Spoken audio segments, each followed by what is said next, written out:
I know this is not the news you wanted to hear, but I am not feeling well. I think I pushed it a little bit too much coming in. But anyway, I have a lesson for you real quick that I'm going to give you. It is on just a different look at the chain rule. So hopefully this lesson will be um, something that makes sense. I can only go through a few examples. All right, I will only go through a few examples. Hopefully, you'll get it. I don't think there's going to be much difficulty with this, but this is a question that is on your midterm, and you have to do the problem in this fashion. So when we did the chain rule, which I know you understand, it's the outside derivative, leave the inside alone, times the derivative of the inside. That's what we see here, right? F prime times g of x, I should say, times g prime of x. But if we looked at these as two separate functions, where y is equal to f of u, fu, and u is equal to g of x, these two separate functions, when we take the derivative of this function and this function, and if you look at here, so let's just talk about dy dx. Here's dy dx of the original. Here's dy dx. The derivative of this function right here would be dy du, right? Dy du, the derivative of y with respect to some variable called u. And the derivative of this function right here would be du over dx, because this function's with respect to x. And if you were to multiply these two things, it's the same as the multiplication of these two functions. So it's just another way to do the chain rule. Now, take a look at the example below. I'm going to take you through this example done in the way that I just showed you above. And if you do it this way every time, you'll be fine. There's a temptation when you look at this problem where it says, let y equals 4u to the 5 halves and u is equal to 3x squared minus x. There's a temptation to just take this and substitute it in for the u right here, and then you would get a function that would look like 4 parentheses 3x squared minus x, all raised to the 5 halves, and you would do the chain rule like we normally would do, right? Well, this is a different way to do the chain rule, and on your midterm, he forces you to do one problem this way. It's really not that bad. This is what you have to keep in mind, though. So what you're going to want to do is say, okay, every time you start one of these problems, you're going to say dy dx is equal to dy du times du dx. And it's really easy to remember this because if you look at the order, this is always dy dx. This is what we're always finding, right? This is dy right here, du, and this is du dx. The other thing that'll happen is the du's would cancel here, right? I mean, don't actually cancel these, but just watch. Like if you cancel these du's, you'd get dy over dx, which is equal to dy over dx. So you can kind of see that this setup will give you the derivative. So you just need to figure these two things out separately. So let's start with dy over du. Dy du is the derivative of this first function. So dy du is equal to the derivative of just 4u to the 5 halves. So we're going to do the power rule here. Multiply these two things. That is 20 over 2, which is 10. U to the 1 less power, or take away 2 over 2 to the 3 halves, right? So that is dy du. Really easy to do. You just take the derivative of the first function. Then you need to do du dx. And du dx is equal to the derivative of just 3x squared minus x. There's no exponent on the outside, so you could really just kind of drop these parentheses. The derivative of this would be 6x minus 1. And according to this setup here, we would say dy dx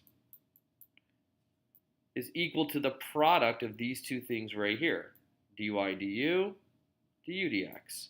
So it's equal to this derivative 10 u to the 3 halves times this derivative here, du dx, which needs to go in parentheses, 6x minus 1. Well, we can't leave an answer with a u here, so this is the spot where you would actually go back and resubstitute this u right here in for the u right there. So now dy dx is equal to 10 parentheses 3x squared minus x to the 3 halves times the 6x minus 1. And if you went ahead, and this is the final answer, if you went ahead and just substituted the u in right here, right in the beginning, and just took that derivative, you would end up with exactly this answer. So it's just another way to do the chain rule, and there's reasons why doing it this way is a good way to do it, I guess is the easiest way to say it. And it may not be clear right now, but there are advantages to doing the problem this way. I try to make that 6 better, and that didn't work. And that one's not better either. All right. So when we do these problems, if it says to you, let y equal, something in terms of u and let u equal another function, you really need to do it in this sort of way. Just like I said, another way to do the chain rule. So the first thing we're going to do is do this problem the way you may have been tempted to do it originally, and that is just substitute the u right in here, and that's called substitution. And if you did that, you would have y is equal to negative 3 and then 1 minus 3x squared, right, by putting this in for u. The derivative, y prime, or really it does say dy dx, so we really should use that, but I'll just put y prime because I don't feel like erasing it. You would get negative 6, leave the inside alone, click, click, click, click, click, to the first power, times the derivative of the inside, which would be negative 3. Now, if we were to simplify this, you could also write it as 18 times 1 would be 18, and then negative 3 times 6, which is 18 distributed, would be minus 18 times 3, 54, x. So this would be the derivative if we simplified it, using the substitution and then just taking the derivative using the chain rule way. Sometimes you can't do this. Sometimes it's like a little harder to kind of take a derivative this way. So using separate derivatives like we'll do over here makes more sense. So this one starts off with dy dx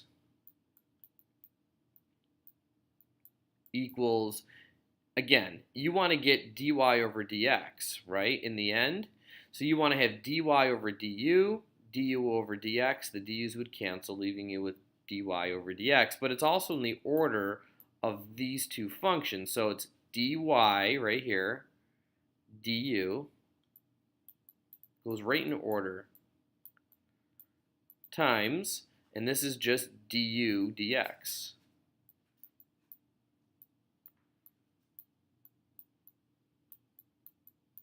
So dy du, I'll do that here, a little cursive I guess, would be negative 6 u. Du, sorry, this is supposed to be a u here. It's supposed to be a d as well. Du dx is equal to the derivative of just this function, which is negative 3. And if we were to multiply these things out, no, that's a weird sound. Okay, dy dx is equal to, I'm trying to do less clicks, sorry guys, you'd get the multiplication of these two things would be negative 6u times 3. And if u is 1 minus 3x, you get negative 6 times 1 minus 3x. And this should be a negative 3 here, sorry, times negative 3. And you can see that this answer right here, with the nice big arrow, that's awesome, is the same as this answer right here, okay? And I can simplify this and multiply it out, and you get the same thing. So this is just another way to do the chain rule. It's just doing it in bits and pieces. So I'm going to do one more example. I'll actually do this one because it involves trig. But you can go back and do this one. I mean, you know, actually do the rest of them. They're all the same. You could just see they're just different versions of trig functions and so on.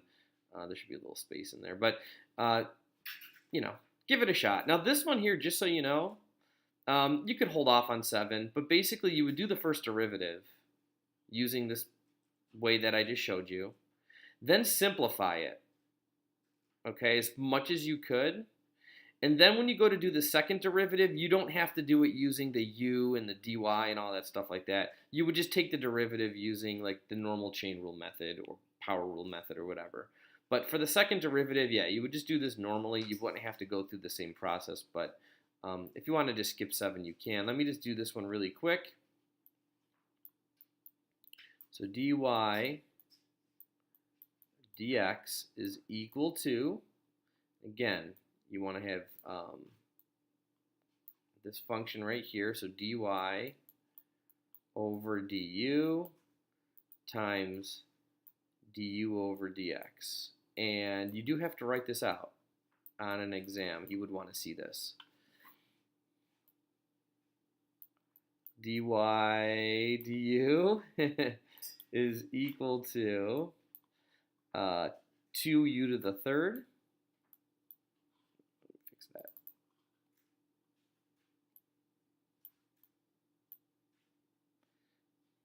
Right, 4 times a half is 2. And then du dx is equal to the derivative of sine, which is cosine.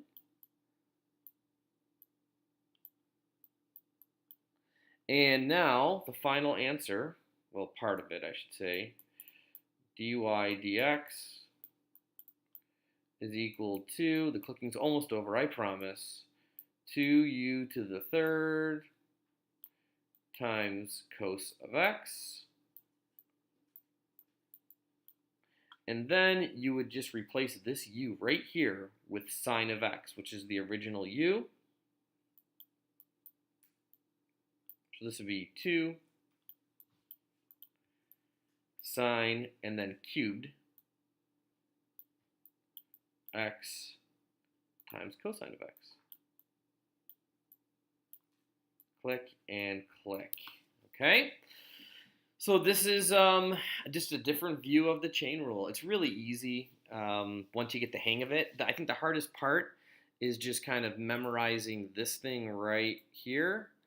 But it's really not that bad because all it is just dy du times du dx in this order, and then you just go ahead and do the derivative part. So that's pretty much it. The rest of these, you can try them out. I don't think you'll have much difficulty with them, and if you're unclear on it, then I'm going to try to be back Friday, and hopefully I will. I'm going to get some rest. I think I just pushed my body too much yesterday, and unfortunately, this is the end result. So good luck with this. If you have any questions, just hold on to them. I'll be back. We'll get it all done. We're doing great on time. We're not falling behind or anything. So thanks for sticking with me, guys.